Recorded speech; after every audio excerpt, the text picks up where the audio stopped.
Hello বন্ধুরা, আমাদের bathroom প্লাম্বিংয়ের কাজ চলছে। বাথরুমে শাওয়ার আছে, গরম পানি ঠান্ডা পানি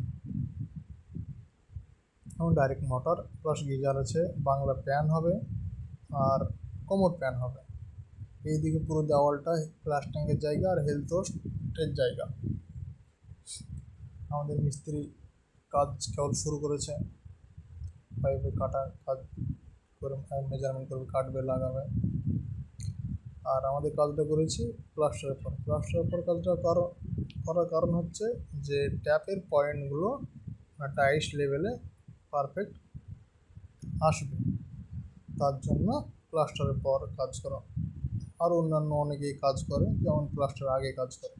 প্লাস্টারের আগে কাজ করলে একটা সমস্যা হচ্ছে, আপনার কী বলুন, পয়েন্টগুলো এক আধটা এক এক সময় কোনোটা ভিতরে ঢুকে যায়, কোনোটা হয়তো টাইলসের অনেকই ভিতরে যায়, হালকা ভিতরে থাকে, এক আধ জায়গায় চেঞ্জ হয়। এক্সট্রা ওগুলো ট্যাপগুলো লাগানোর জন্য এক্সট্রা নিপিল লাগতে পারে, সেটা প্লাস্টার পর করলে লাগবে না। তার জন্য কাজটা আমাদের প্লাস্টার পরই করার কারণ। আমাদের পুরো কাজ, পাইপের কাজ হয়ে গেছে, ফিটিংস হয়ে গেছে, ফিটিংস পুরো হয়ে গেছে। মিস্ত্রিতে কাটা লাগছে, মিস্ত্রি লাগাচ্ছে। মিডিলেরটা হচ্ছে আপনার ট্যাঙ্কির পানি, বাম দিকেরটা মোটরের পানি, ডান দিকেরটা গরম পানি। এরপর কাজ হবে আমাদের প্যান লাগানো হয়ে গেছে।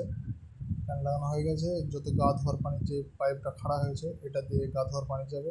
প্যান লাগানো হয়ে গেছে, ঢালাই করা হয়েছে। বাকিটা গেঁথে রাজমিস্ত্রিকে বলা হয়েছে, বাকিটা গেঁথে ওরা ঢালাই করে দেবে। ঢালাই করার পর টাইলসের কাজ চলবে। তারপর আবার বাথরুম ফিটিংসটা হবে, ট্যাপ মাপ লাগানো হয়েছে, ফ্ল্যাশ ট্যাঙ্ক। এরপর কাজ হচ্ছে আমাদের বাইরের ট্যাঙ্কিরও কাজ চলবে। ট্যাঙ্কির কাজের জন্য পাইপটা সব কিছু নিয়ে গেছে, ট্যাঙ্কি সব পুরো আমরা তুলে দেবো। বাথরুমের কাজ পুরো আমার ভিতরটা রেডি হয়ে গেল। এখন শুধু বাইরের ট্যাঙ্কির কাজের জন্য ট্যাঙ্কির পাইপটা খাড়া করা হয়ে গেছে, মোটরের জন্য খাড়া করতে বাকি আছে। 4 ইঞ্চিগুলো কানেক্ট করে দেবো কালকে। বাকি কাজটা এখনও হালকা বাকি আছে, সেটা কালকে করে দেবো।